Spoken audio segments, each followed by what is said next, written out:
اس کے بعد اپنا من سے کیا، اتنا خرچہ کر دیا نے کہ جہاں پی کے مر گیا، جہاں پی کے مر ہی گیا، چل گیا. تو اب بڑھیا لگا، نہ خدا ہی ملا نہ وصال السلام، نہ ادھر کے رہے نہ ادھر کے. یہ لوگ پریشان ہیں. بہرحال حضرت ابوبکر صدیق رضی اللہ عنہ فرمائے کہ اللہ کے رسول شریعت زیادہ سے زیادہ چمکدار ہے، اور ذکر سبحان اللہ الحمدللہ بڑا مزہ آتا ہے، بڑا مزہ آتا ہے، اشراط سے زیادہ شیریں ہے، لیکن شریعت پر عمل کرنا بہت سے زیادہ باری ہے، آسان کام نہیں. حضرت عمر کی طرف اشارہ کیا کہ آپ بھی کچھ بولیے.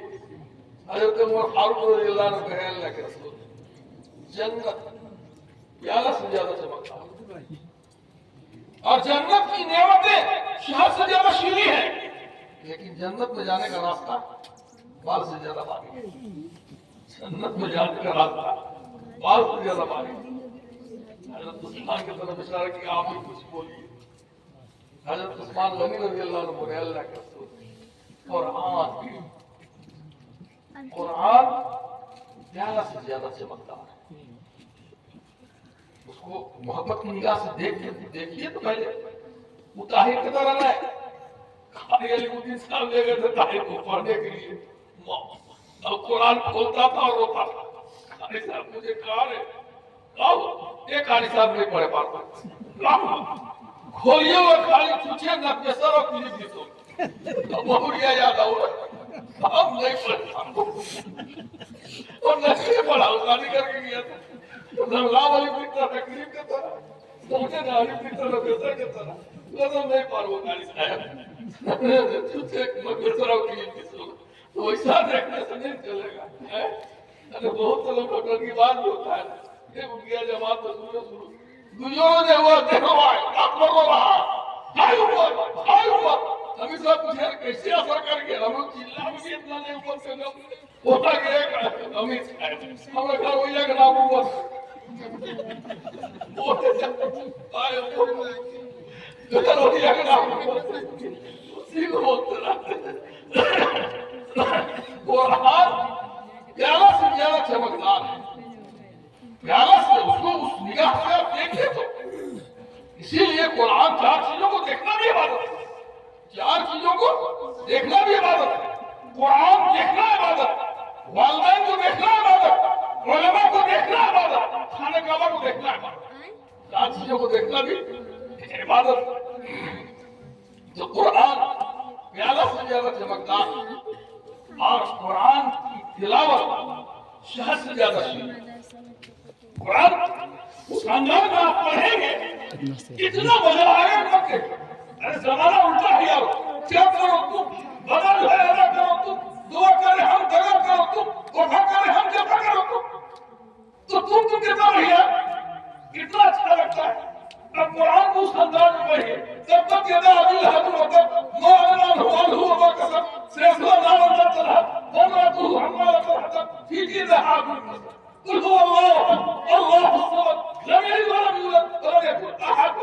کتنا شاندار ہے. انا اعطیناک الکوثر فصل لربک وانحر ان شانئک هو الابتر. کتنا شاندار. اس انداز میں قرآن کو اگر پڑھا جائے، قرآن کو جس انداز میں پڑھنے کا ہے اس انداز میں پڑھا جائے تو قرآن سے زیادہ شیریں، قرآن سے زیادہ شیریں کچھ نہیں. حضرت عثمان غنی رضی اللہ عنہ فرمایا اے اللہ کے رسول قرآن پیالہ سے زیادہ چمکدار اور تلاوت شہد سے زیادہ شیریں، لیکن قرآن کو سمجھنا بات سے زیادہ بات.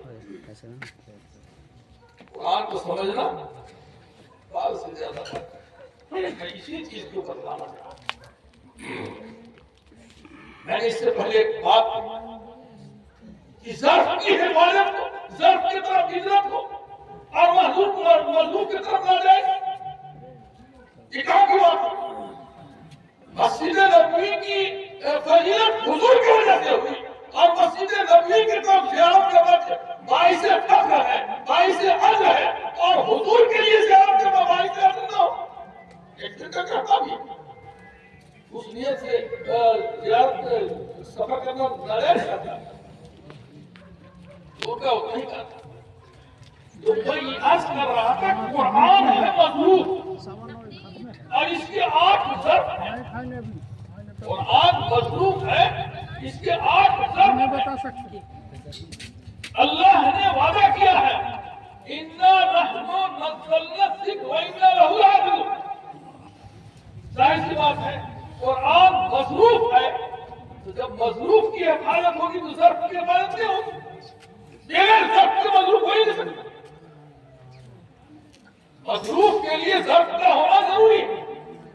اب مضروب کے لیے ظرف اچھے ہیں. جب قرآن کی حفاظت قیامت تک اللہ نے وعدہ کیا کہ اس کی حفاظت کریں گے، تو قرآن مضروب ہے تو ان کے جو 6 ظرف ہیں ان 6 کی حفاظت بھی قیامت تک ہوگی. دنیا میں کوئی بات کرے گا. سب سے پہلے حفاظ کرام حافظ اگر نہ ہو تو قرآن وہاں سے آپ کیسے منتقل ہوگا؟ پہلا نمبر میں حفاظ، دوسرا نمبر میں قرآ جو قاری حضرات جو قرآن کی آواز کی حفاظت کر رہے ہیں. قرآن کے ایک الگ آواز انداز الگ ہے. اور تیسرے نمبر میں ہے خاتمان جو قرآن کے نقوش کی حفاظت کر رہے ہیں. بسم اللہ میں باقا سورہ لمبا شروع سے آ رہا ہے اور آئے گا. وہ سوچا کا کوئی مطلب نہیں، لیکن اس وقت سے لے کر آج تک محفوظ ہے. لکھا ہوا ہے مجریہا، پڑھاتا ہے مجریہا. قاتلین نے اس کی حفاظت کی، پڑھائے گا مجریہا لیکن لکھا ہے مجریہا. اور چوتھے نمبر میں ہے مفسرین جو قرآن کے معنی کی حفاظت کر رہے ہیں. وہاں پر معنی جو اللہ کے رسول صلی اللہ علیہ وسلم نے بتلایا وہی معنی بیان کرنا ہوگا. اپنا من گھڑت معنی نہیں بیان کرنا ہوگا، من گھڑت سے جو بیان کر ہوا ہوگا. اور 5ویں نمبر میں ہے فقہا جو قرآن کے مسائل کی حفاظت کر رہے ہیں، قرآن کے مسائل کی حفاظت کر رہے ہیں. اور 6واں نمبر میں ہے مصلیان جو نمازی ہیں. اگر سننے والے نہ ہو تو سنائے گا کس کو آگے؟